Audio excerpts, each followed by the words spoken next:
છ ધર્મો જેમ ભગવાનમાં છે એમ છ ધર્મો ભગવાનની કથામાં ભાગવતમાં રહેલા છે.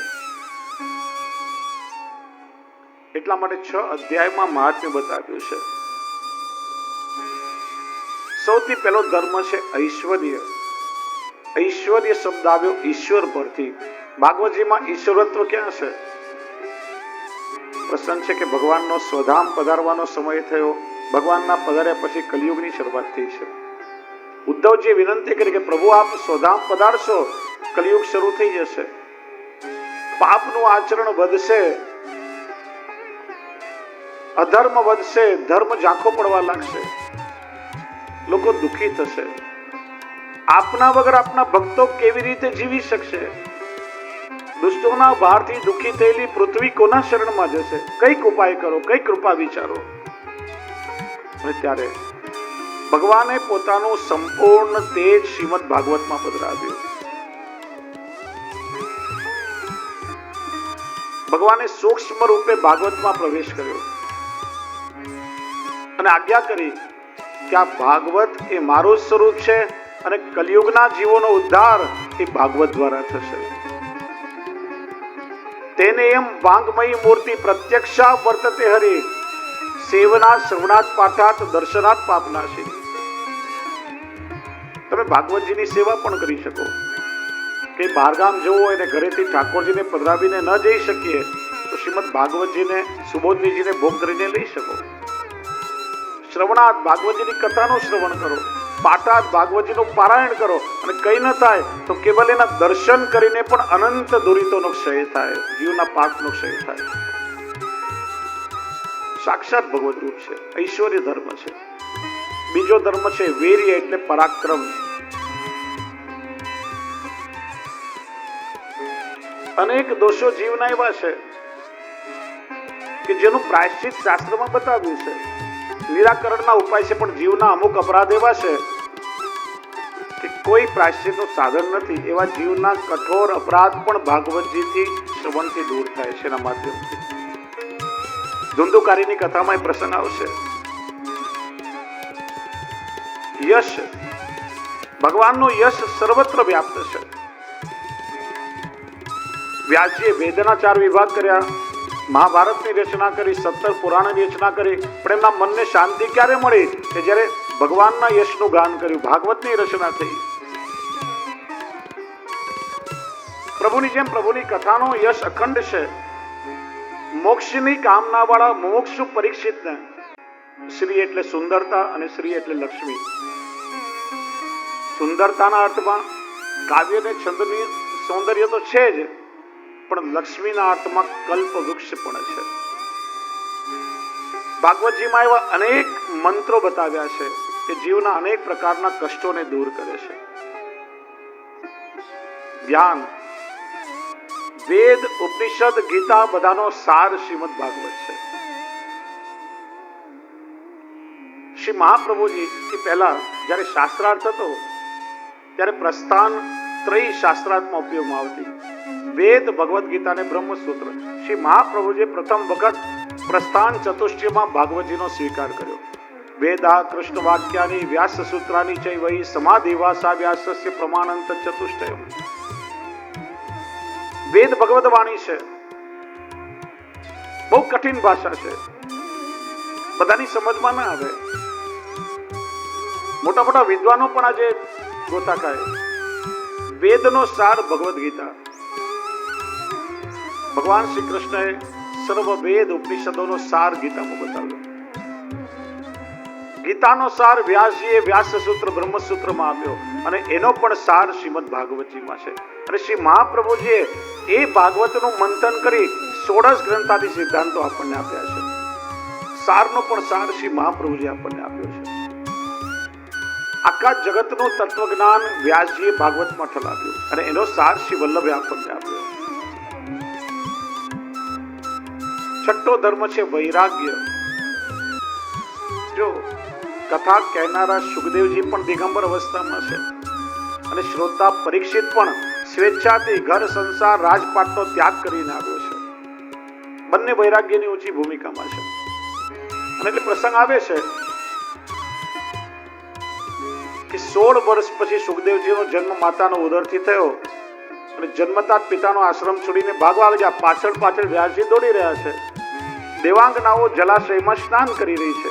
16 વર્ષની આયુ છે સુખદેવજીની, દિગંબર અવસ્થા છે, પણ એમને જોઈ દેવાંગનાઓ લજ્જિત ન થઈ. પણ પાછળ વ્યાસજીને જ્યારે આવતા જોયા, વસ્ત્ર શરીર પર ઢાંકવા લાગી, લજ્જા આવી. પ્રશ્ન થાય કે વ્યાસજી તો વયોવૃદ્ધ છે, એમને જોઈને લજ્જિત કેમ થયા?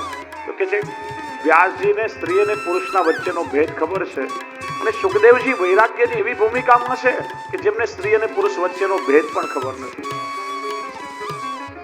બધા પ્રત્યે સમદ્રષ્ટિ છે. આ 6 ભગવાનના ધર્મો ભાગવતજીમાં બિરાજે છે. એટલા માટે 6 અધ્યાયમાં મહાત્મ્ય કહ્યું. પ્રથમ મંગલાચરણ કર્યું છે. કોઈ પણ વસ્તુનો પ્રારંભ મંગલાચરણથી થાય. મંગલાચરણ એટલે મંગલ આચરણ. મંગલમ ભગવાન વિષ્ણુ મંગલમ ગરુડધ્વજ મંગલમ પુંડરીકાક્ષ મંગલાયમ તનુહરી મંગલમ દ્વારકાધીશ શ્રીલાલ પ્રભુ મંગલમ મંગલમ વલ્લભાધીશો મંગલમ વિઠ્ઠલેશ્વર. આપણે મંગલાચરણ કરીએ છીએ કારણ કે પ્રભુનું નામ મંગલ છે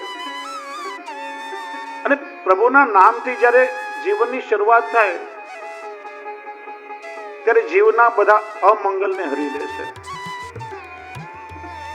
આપણે વૈષ્ણવ પ્રભુની સેવા અવશ્ય કરવી જોઈએ. બ્રહ્મ સંબંધ લેતી વખતે દાસત્વ સ્વીકારીએ છીએ. તમે સેવા કરો ત્યારે દાસત્વને પ્રેક્ટિકલી જીવો છો. પણ જાજી સેવા ન થાય, કદાચ કોઈ લૌકિક કાર્યના કારણે, તો પ્રભુનું નામ દિવસમાં અવશ્ય લેવું. પ્રભુનું નામ પણ આપણા બધા અમંગલોને હરી લે છે. વૈષ્ણવ ક્યાં કરો છો એનાથી તમારું વૈષ્ણવત્વ નથી. તમે પ્રભુના અસ્તિત્વને કેટલું સ્વીકારો છો, તમે પ્રભુને કેટલું માનો છો, કે પ્રભુના પ્રત્યે તમારી કેટલી દ્રઢતા કે અનન્યતા છે, એનાથી તમારું વૈષ્ણવત્વ પ્રગટ થાય છે. સેવા ઠાકોરજીની તમે ક્રિયાત્મક કરતા હો ને મન ભટકતો હોય તો એનો કઈ અર્થ નથી. પ્રભુ દ્રઢ આશ્રય છે. એ પ્રભુના અસ્તિત્વનો તમે સંપૂર્ણ સ્વીકાર કર્યો છે, એનો આશ્રય કર્યો છે, એનું દાસત્વ સ્વીકાર્યું છે. એ જીવનની સાર્થકતા છે. કદાચ વધારે ન લેવાય, 5 વખત તો ઠાકોરજીનું નામ અવશ્ય જીવનમાં લેવું. સવારે જાગો ત્યારે આપણી આંખો ખુલે એ સમયે પ્રભુના નામથી દિવસની શરૂઆત કરવી જોઈએ. આખા દિવસમાં તમારા બધા અમંગલ દૂર થઈ જશે. ઠાકોરજી તમારું મંગલ કરશે. એટલે તો આપણે લોકો સવારે ઉઠીને હાથ જોઈને કરાગ્રે વસ્તે લક્ષ્મી, કર મૂલે સરસ્વતી, કર મધ્યે તો ગોવિંદ, પ્રભાતે કર દર્શનમ. કર હાથ ક્રિયાશક્તિનું પ્રતીક. આખો દિવસ હાથથી સદ કાર્ય થાય. પણ આજકાલ આધુનિક જીવનમાં શ્લોક બદલાઈ ગયો. સવારે ઉઠાવે કરાગ્રે વસ્તે સ્પૂનમ, કર મૂલે તુ ચાપ પાત્રમ, કર મધ્યે તુ બિસ્કુટમ, પ્રભાતે કપ દર્શનમ. હાથ મોડું ધોઈએ નહીં ને વાસી બેઠા બેઠા બેડ ટી પીવા જોઈએ. ભાઈ તો સુધરેલા છે. જેના જીવનમાં સંયમ નહીં, તપ નહીં ને સુધરેલા કેમ કહી શકાય? આ સુધારાના નામ પર આપણું કલ્ચર આજે બગડતું જાય છે. ત્યાં સંસ્કૃતિહીન બનતી જાય છે. સવારે ઉઠીને પ્રભુના નામથી મંગલાચરણ કરો. બીજું, ભોજન કરવા બેસીએ ત્યારે પ્રભુનું સ્મરણ કરો. ભગવાન પોતે આજ્ઞા કરે, અહમ વૈશ્વાનરો ભૂત્વા પ્રાણીનામ દેહમાશ્રિત પ્રાણાપાન સમાયુક્તમ પચામ્યન્નમ ચતુર્વિધમ. જીવની અંદર વૈશ્વાનર જઠરાગ્નિ સ્વરૂપે હું બિરાજું છું અને 4 પ્રકારનું અન્ન ખાય અને હું પચાવું છું. ઘરની બહાર જાઓ ત્યારે ઠાકોરજીના નામનું અષ્ટાક્ષર બોલો, સ્મરણ કરીને જાઓ. પ્રભુને દંડવત કરીને જાઓ. પ્રભુ આપના કાર્યથી જઉં છું અને આપનું કાર્ય કરી સાંજે પાછો આપની સન્મુખ થઈશ. ભગવત કાર્ય માટે ભાવનાથી જશો તો ઠાકોરજી રક્ષા કરશે. સાંજે ઘરે પાછા આવો ઠાકોરજીનું સ્મરણ કરો, અષ્ટાક્ષરનું સ્મરણ કરો, પ્રભુને દંડવત કરો કે પ્રભુ આપની કૃપાથી હેમખેમ પાછો ઘરે આવી ગયો. ઘણા લોકો ઘરેથી નીકળે પાછા ઘરે આવી શકતા નથી. પ્રભુની કૃપા છે, તમે સાજા સારા ઘરે આવ્યા. રાત્રે સૂતી વખતે પ્રભુનું નામ લો. છેલ્લે જે વસ્તુનું સ્મરણ હશે ને એ સતત અવસ્થામાં એ ચાલતું રહેશે, અર્ધ જાગૃત અવસ્થામાં પણ. વિજ્ઞાન કહે છે કે રાત્રે છેલ્લા જે વસ્તુ સાંભળીએ, જે દ્રશ્ય જોઈએ, નાના મગજમાં સતત એનું ચિંતન ચાલતું રહેશે. આપણા બાળકો રાત્રે સૂતી વખતે સત્સંગ કરી ભગવત નામ લઈને સુવે તો સવારે મંગલાચરણ પણ ભગવત નામથી થાય. અને રાત્રે પેલા સિનેમા જોઈને ગીતો ગણગણીને સૂઈએ તો મંગલાચરણ પણ સિનેમાના ગીતોથી થાય. આ સાયન્સ કે છે. પ્રભુનું નામ લઈને સુવો, કેમ કે ખબર નથી સવારે તમે જાગશો કે નહીં. ઘણા લોકો સવારે ઉઠી નથી શકતા. પ્રભુનું નામ લઈને જો નિદ્રા આવશે તો તમારી ગતિ પણ ઉત્તમ થશે એના ચરણોમાં. દરેક વસ્તુનો પ્રારંભ કે અંત ભગવત નામથી થાય. અને એટલા માટે પ્રથમ મંગલાચરણ વ્યાસજીએ કર્યું છે, જેમાં પ્રભુનો પરિચય આપ્યો છે. કદાચ વ્યાસજીને કોઈએ પૂછ્યું હશે, વારે ઘડીએ તમે કહો છો કે પતિ તરીકે, સ્વામી તરીકે પ્રભુનો સ્વીકાર કરો. કોનો સ્વીકાર અમે કરીએ? ભગવાન કેવા છે, એનું રૂપ કેવું છે, કરે છે શું, એનો સ્વભાવ કેવો છે. કારણ કે લૌકિકમાં પણ કોઈના ગળામાં વરમાળા પહેરવાની હોય. આજકાલ તો પરિચય મેળો થાય છે.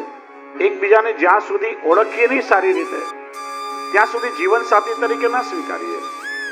તો તમે કહો છો કે પ્રભુને સ્વામી તરીકે સ્વીકારો, તો એ ભગવાન કયા? તો વ્યાસજીએ પ્રથમ મંગલાચરણમાં સ્વરૂપ સમજાવ્યું. એ ભગવાન કેવા છે જેનો પરિચય આપું છું, કયા? તો કે શ્રી કૃષ્ણ. કેવલ કૃષ્ણ નહીં, શ્રી એટલે સ્વામીજી સહિત કૃષ્ણ.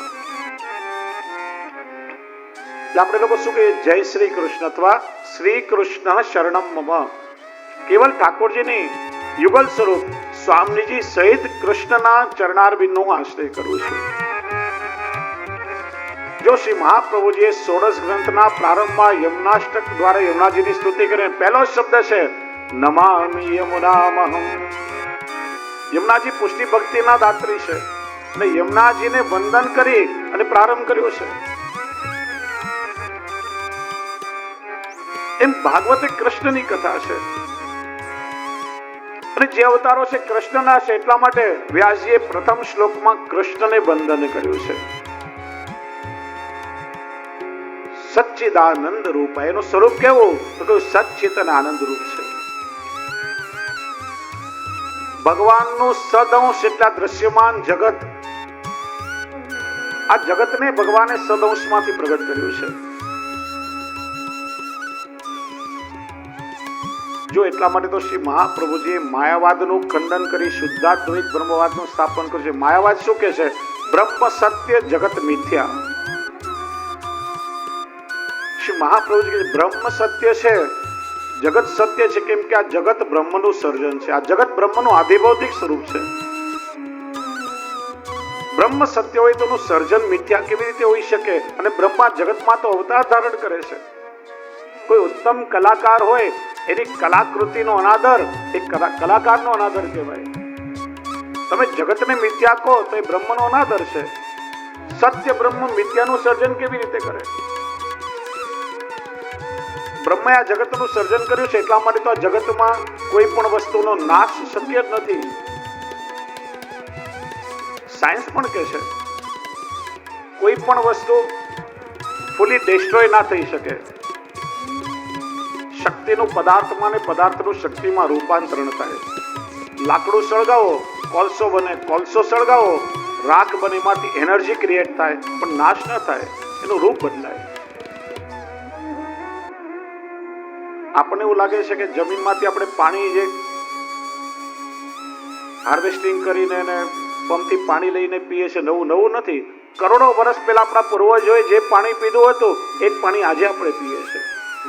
આ જગતનું સર્જન કરતા વખતે ભગવાને જેટલું મટીરિયલ મૂક્યું છે એઝ ઇટ ઇઝ આજે પણ એમ છે, ખાલી એનું રૂપ બદલાતું રહેશે.